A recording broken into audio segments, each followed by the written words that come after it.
네, 김요한입니다. 우리 요한 1서 말씀 묵상하고 있는데요. 오늘은 어떤 말씀을 요한이 우리에게 전해주고 있을까요? 5절 말씀 보면 우리가 그에게서 듣고 너희에게 전하는 소식은 이것이니 곧 하나님은 빛이시라. 그에게는 어둠이 조금도 없으시다는 것이니라. 요즘 사람들을 살펴보면 중독과 우울과 상처가 많다. 제가 늘 하는 말이죠. 그런데 이게 정말 사람들을 만나보면 빛이 없는 사람들이 너무나 많아요. 그러니까 중독이 그냥 인생을 꽉 잡고 있으니까 빛을 볼 수도 없고 빛으로 존재할 수도 없는 거죠. 우울감도 마찬가지입니다. 우울감이 있으니까 그 얼굴 자체가 찡그러져 있고 만나는 사람들을 힘들게 하고 늘 지쳐 있다라는 거예요. 상처 때문에도 그렇고요. 왜 문제 없는 사람이 없겠습니까? 경제적인 문제, 관계적인 문제, 건강적인 문제, 영적인, 정신적인 수많은 문제들이 참 많이 있겠죠. 그런데 중요한 것은 무엇이냐면 우리가 그것을 어떻게 이겨냈냐, 그렇지 않느냐라는 것이죠.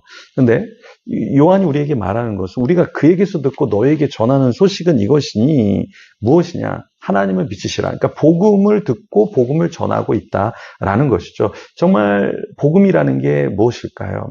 나로 가득 찬 것이 아니라 물질로 가득 찬 것이 아니라 건강이 좀 부족하더라도 주님의 빛이 내 속에 들어와서 이 땅에 있는 모든 것이 전부가 아니라 우리가 떠나고 우리가 갈 천국이 우리의 본향이다라는 걸 고백하는 거죠. 경제적으로, 관계적으로 너무나 건강적으로 어려운 목회자분이 있어요. 근데 그분이 매달 어려운 삶을 살면서 한 가지 깨우친 게 뭐냐면 정말 복음이라는 것이 무엇인지를 깨달았다라는 거예요. 그러니까 복음이라는 것을 깨달으니까 이 땅에서의 문제가 없는 건 아니지만 그걸 이길 수 있는 힘, 희락, 감사함이 있다라는 것입니다. 정말 그렇습니다. 여러분 어떤 문제가 있으십니까? 그러니까 주님에게는 무엇이 없냐면 어둠이 전혀 없다는 거예요. 그러니까 빛이 있으면 어둠이 존재할 수 없는 거죠. 그러니까 내 안에 어둠이 있다라는 것은 무엇이냐면 빛이 없다라는 것이죠. 그렇죠? 우리가 주님 안에 있으면 어떠한 것이 없냐면 사망의 어둠 그림자가 없어져요. 그죠? 염려나 두려움의 먹구름이 우리를 다 덮는 게 아니라 먹구름이 있을 수 있어요. 근데 그것이 나와 큰 상관이 없는 거죠. 먹구름이 있을 수 있습니다. 그렇지만 그것이 나를 억누르고 숨도 못 쉬고 내가 지쳐 쓰러지고 그렇게 만들지 않는다라는 것이죠. 또 이 빛이 있다는 건 악이 없다는 거야. 내 안에 악이 없어요. 그러니까 저 사람이 악하니까 나도 악하고 저 사람이 나를 돌보지 않으니까 나도 안 돌보고 저 사람이 나한테 문자도 없고 카톡도 없고 전화도 없고 안부도 없으니까 나도 저 사람을 밀어낼 거야. 이것은 빛의 자녀의 모습이 아니다라는 거예요. 주님이 빛이시라는 것은 뭐냐? 죄악, 암담함, 답답함, 무지함, 절망, 낙심, 좌절 이런 게 없어지면서 우리의 인생이 밝아진다라는 것이죠.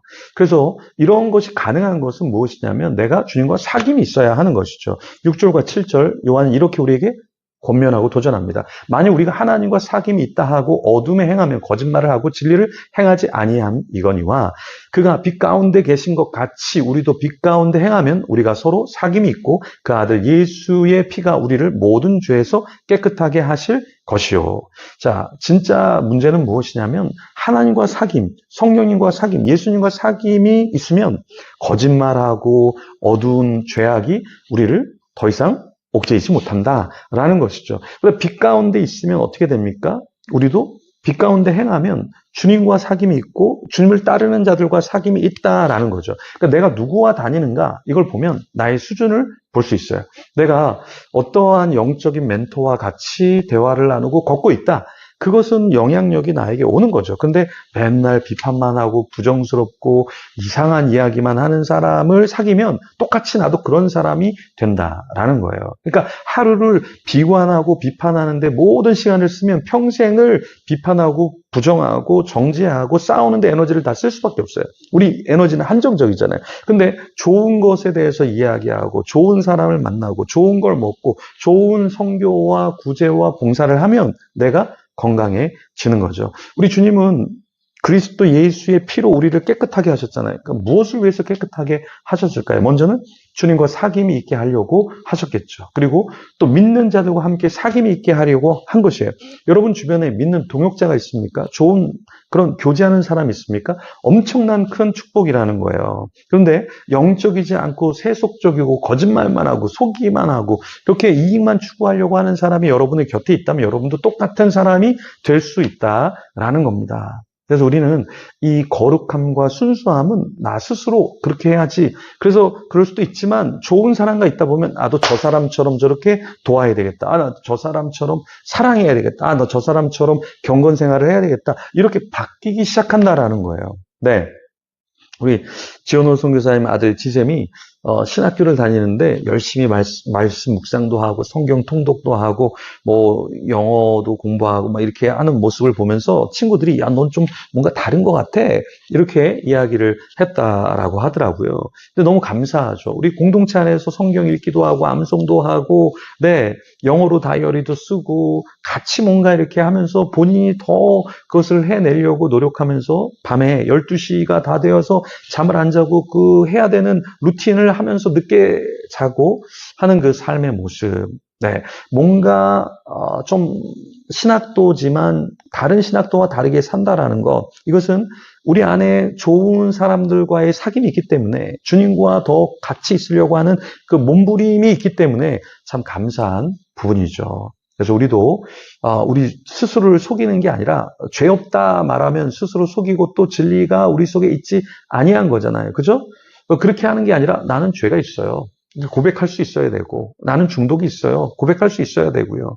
네, 그럴 때 어떤 역사가 있을까요? 8절에 보면 만일 우리가 죄가 없다고 하면 스스로 속이고 또 진리가 우리 속에 있지 아니할 것이요. 그런데 9절에 보면 어떤 해결책이 있어요? 만일 우리가 우리 죄를 자백하면 그는 미쁘시고 의로우사 우리 죄를 사하시며 우리를 모든 불의에서 깨끗하게 하실 것이요.